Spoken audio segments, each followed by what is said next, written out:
Teachers, why didn't you help the kids who were being bullied? Of course we tried, but parents are the biggest challenge we face. Here are some real examples from my career. Case 1. Bully gets detention.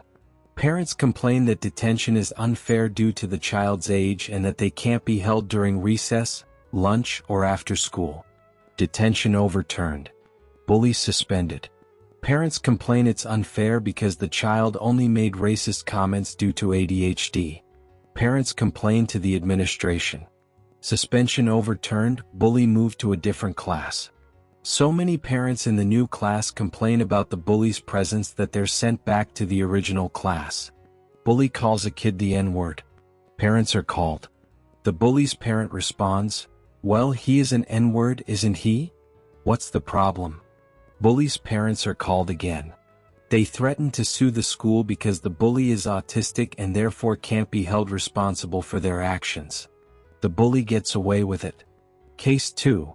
My mother was a teacher from the 1970s to the 2010s. She said at some point, parents went from being allies to adversaries in the educational process, probably in the late 1990s or early 2000s. No one will admit their kid is a jerk. It's always someone else's fault. I hope sometimes we can help. We definitely try at my school. In cases where a kid feels we didn't help, it could be due to several things. I'm not saying it's okay if a bullied kid didn't get help. I'm just giving context. 1, 2 sides and we / others never saw or heard anything. It usually ends up with both sides accusing each other. The worst bullies know this and how to be sneaky, but if we don't know something happened, we can't enforce consequences 100% without huge issues, especially from a bully's parents. We have to settle for, "I understand you say you didn't use that word, but I must make it clear that it's completely unacceptable, blah blah, pathetic / non-existent consequence." 2. Overuse of the term bullying to describe every annoying / rude behavior by parents and kids. Max bumped my elbow when he passed, he's bullying me. Max had no idea the kid's elbow is fine. Max is reminded to be more careful. Max apologizes. The situation doesn't end because it's always framed as, "Max has always bullied me." It's a real shame, but if the term is overused and misused, I think as teachers we might overlook the real thing. 3. A lot of issues and bullying happen online and are brought to school. We try, but it's hard to get the full picture of a situation after kids have been insulting each other in an online chat. We teach 6 periods a day and investigating these things is a huge task. 4. Similar to previous points, we're not judges in a courtroom with clearly presented arguments. It's messy. 5 kids say a kid was hitting their friend. 5 of the kid's friends say he didn't even hit. Halfway through, friend number 3 says it was actually a kick.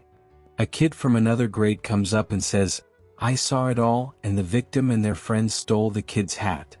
I could go on, but I'm not sure people outside schools understand how hard it is to unravel the truth. 5. Funding / staffing shortages.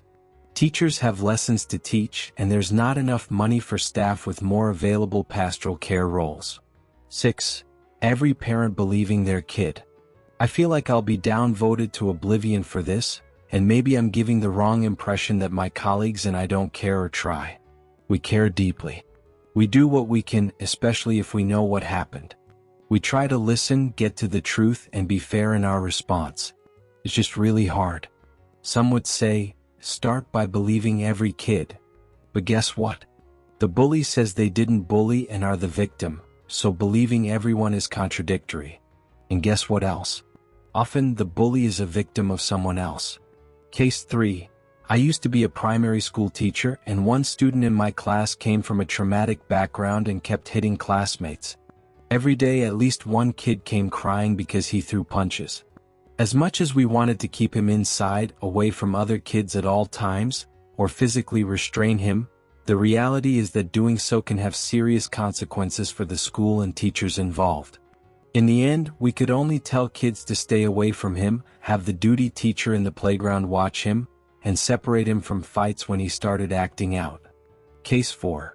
While some teachers are jerks, the reality is that parents are the biggest problem when it comes to both preventing and causing bullying.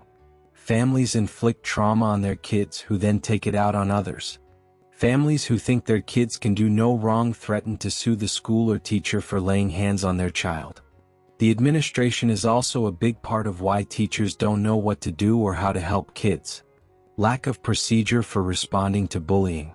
Lack of support, etc. Teachers are stuck between administration and parents. Again, I'm not saying teachers are saints, but most simply have no power. That's why they have such a high burnout rate, at least in my country. Case 5. Teachers bullied me. Of course they weren't going to help. Our head of year was also our PE teacher. His favorite hobbies were bullying introverted kids, forcing the whole class to change while he watched, and trying to sexually assault teenagers.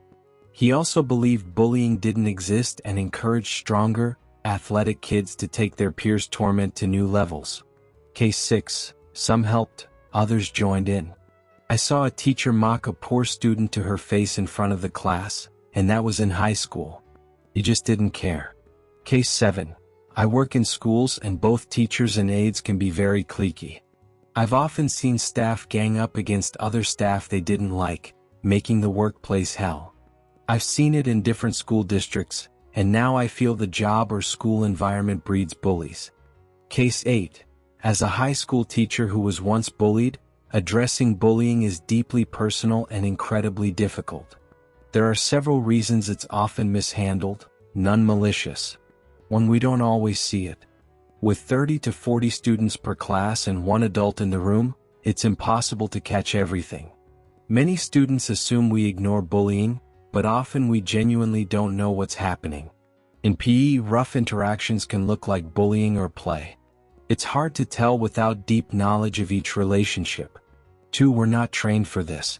Teacher training rarely prepares us to handle emotional or psychological bullying. The advice we get is vague. Use your judgment, follow protocol. 4, physical altercations, we're told not to intervene due to liability. Any real de-escalation skills come from personal experience, not training. 3, there's rarely evidence. Even when a student reports bullying, I have limited power. Without proof, I can separate students or confront the bully indirectly, but the risk of retaliation is real. Bullies and their parents often deny everything, and without evidence, consequences are minimal. For consequences don't work. Punishments are often light or non-existent.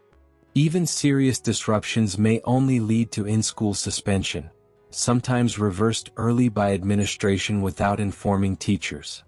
If a student's parents refuse to discipline them, change is unlikely. Some even reward the behavior by framing their child as the victim. 5, parents can't or won't help. Their kid behaves the same at home and they've given up. That leaves me with no real support from home. 6, teachers are exhausted. Half quit within 5 years. I teach all day, coach after school unpaid, grade and plan lessons late into the night, and often lose sleep worrying about students. I also coach on weekends. Including high-need students without proper support has turned classrooms into chaos. Staff and resource cuts make it worse every year. I'm drowning. My physical and mental health is declining. I might leave the profession despite loving parts of it. The system is collapsing under underfunding and overwork. Meanwhile, I'm expected to absorb more from administration, parents, and students, and still, students come to me with serious issues, like saying they don't feel safe going home.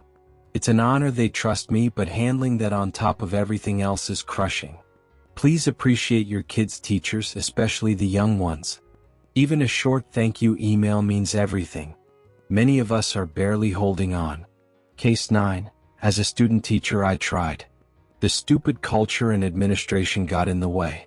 A young kid shaved his head to look cool/tough and was disciplined for the dress code. It sucked because the other kids were pretty impressed by the look. I chewed him out in a way that made him seem like a rebel, the best I could do under the circumstances. Other kids were bullied for being artistic.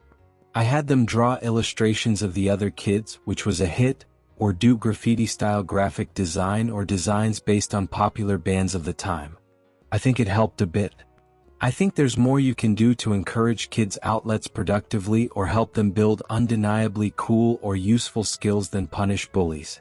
It probably fosters some complacency, and really savvy social manipulators can twist anything, but it's helpful. Case 10. As someone bullied right in front of my 6th grade teacher 30 years ago, and she did nothing, I hope karma caught up with her and the bully who later became a teacher. Karma did catch up with another bully who acted right in front of her. His ass got hit by a bus years later. When I found out, I was so happy that piece of trash ended up like that. Case 11. My 4th grade teacher bullied me. My parents kept siding with her until one day she told my mom, "If I had a kid like yours, I couldn't love him." Years later, I found out she had 2 kids, both diagnosed with such severe ADHD that they couldn't attend regular school because they caused too much disruption in class. That was the day I learned what 𝗧𝗘𝗔𝗖𝗛𝗘𝗥𝗦 really means. Also karma. Case 12. Genuine question. What do you expect us to do? In our current society where it seems most people think it's cruel to send a kid to bed early as punishment, what can schools really do? It gets even messier if the accused bully has an IEP, individualized education plan, tied to a behavioral disorder. In the US, a kid can't be punished for behavior considered a manifestation of their disability. For some reason, people think any kind of label can completely absolve personal responsibility, and it just becomes everyone else's problem. Having mild mental health issues isn't an excuse for not trying to improve, but apparently, that's a very unpopular opinion. Case 13. My close friend, a teacher, says it can be hard for her to try to help because of the backlash she might get from parents. You try to help, get the bully punished, only for the bully's parents to come to the school and accuse the teacher of siding with the real victim. Everything's stacked against teachers these days. Case 14. Retired high school teacher here.